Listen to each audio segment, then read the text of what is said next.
Hello friends, நம்ம சுதாகருக்கு கெட்ட நேரம் ஸ்டார்ட் ஆயிடுச்சு அப்படின்னு எல்லாம் நினைக்கிறீங்களா? அவங்கள நம்ம வீடியோக்கு லைக் பண்ணிக்கோங்க. அவங்க நம்ம சுந்தரவல்லியோடைய பேச்சு கேட்டு நம்ம நந்தினியை என்ன பண்ணலாமோ அதை விட அதிக அளவில் நம்மளும் பண்ணணும். ஏன்னா நமக்கும் எதிரி தான் இந்த நந்தினி அப்படின்ற மாதிரி தான் வந்து நம்ம சுந்தரவல்லி கிட்ட பாத்தீங்கன்னா பிளான் பண்ணிக்கிட்டு இருந்தாரு நம்ம சுதாகர். இப்போ வசமா மாட்டிக்கிட்டாரு நம்ம சூர்யா கிட்ட. இப்போ பாத்தீங்கன்னா எஃப்ஐஆர் போடுங்க, நந்தினியை தூக்கி உள்ள வைங்க, எல்லா ஃபார்மாலிட்டிஸும் முடிங்க அப்படின்ற மாதிரி பாத்தீங்கன்னா போலீஸ் வந்து தீவிரமா வந்து விசாரிச்சுக்கிட்டு இருக்காங்க.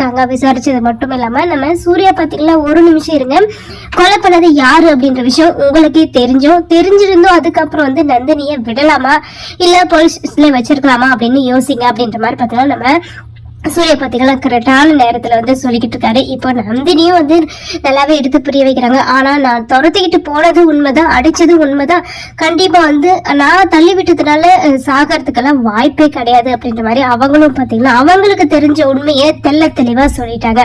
இப்போ ரெண்டு இடத்துலயுமே வந்து நம்ம சுதாகர் பாத்தீங்கன்னா வசமா மாட்டிக்கிட்டாங்க. ஒரு பக்கம் வந்து ஹாஸ்பிட்டல்ல இருந்து நம்ம பிரசிடென்டோடைய பையனை கொலை பண்ணதும், இன்னொரு பக்கம் வந்து கொலை பண்ண முயற்சி பண்ணதும், டிராக்டர்ல பின்னாடி இடிச்சதும், அது அந்த ரெண்டு இடத்துலயுமே வந்து நம்ம சுதாகர் பாத்தீங்கன்னா வசமா மாட்டிக்கிட்டாங்க.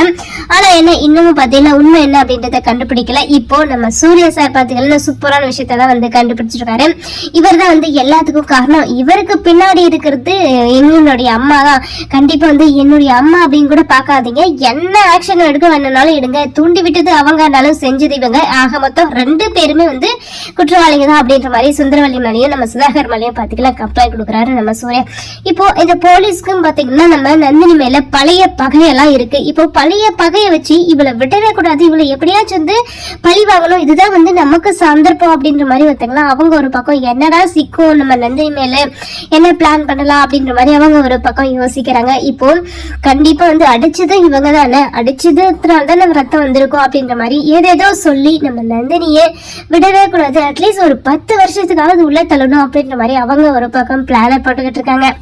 கொலை பண்ணதும் தப்புதான், கொலை பண்ண முயற்சி பண்ணதும் தப்பு தானே, ஆக மொத்தம் ரெண்டு பேருடைய தப்புமே சரி கட்டணும் இல்லையா அப்படின்ற மாதிரி தான் வந்து அவங்க ஒரு பக்கம் பிளான் பண்ணிட்டு இருக்காங்க. இப்போ நம்ம சுந்தரவல்லி ஏகப்பட்ட பிரச்சனைல மாட்டிக்கிட்டாங்க. ஆக மொத்தம் பாத்தீங்கன்னா நம்ம சுந்தரவல்லிக்கு தான் பெரிய தலைவலியே.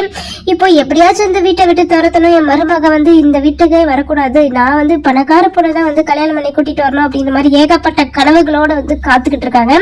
நந்தினியை துரத்தி அடிக்கணும், அப்படி இல்லைன்னா நிரந்தரமா வந்து போலீஸ் ஸ்டேஷன்ல இருக்கணும் அப்படின்ற மாதிரி பிளான் பண்ணிட்டு இருக்காங்க. கடைசியில அவங்களுக்கே வச்சுக்கிட்டு ஆப்பு இது அப்படின்னு நம்ம சுந்தரவல்லி பாத்தீங்கன்னா இன்னமும் புரிஞ்சுக்காம இருக்காங்க. இதுக்கு மேலையாவது புரிஞ்சுக்கிட்டும் நம்ம சூர்யாவுடைய மனசும் புரிஞ்சுக்கணும், அதே போல நம்ம நந்தினியும் நல்லவங்க அப்படின்ற விஷயத்த புரிஞ்சுக்கணும். அதுக்கப்புறம் தான் வந்து நம்ம சூர்யாவுடைய குடும்பத்துல இருக்கிறவங்களுக்கு அத்தனை பேருக்குமே பாத்தீங்கன்னா திருந்தறதுக்கான வாய்ப்பு காட்சி கிடைக்கும் நம்ம சுந்தரவல்லி மூலமா. இந்த விஷயத்துல இருந்து நம்ம அருணாச்சலம் சார் என்ன முடிவு எடுக்கிறாங்க அப்படின்னு நம்ம பொறுத்திருந்து பார்க்கலாம். இந்த மாதிரி இன்ட்ரெஸ்டிங்கான வீடியோ கேட்க நம்ம சேனலை சப்ஸ்கிரைப் பண்ணிக்கோங்க.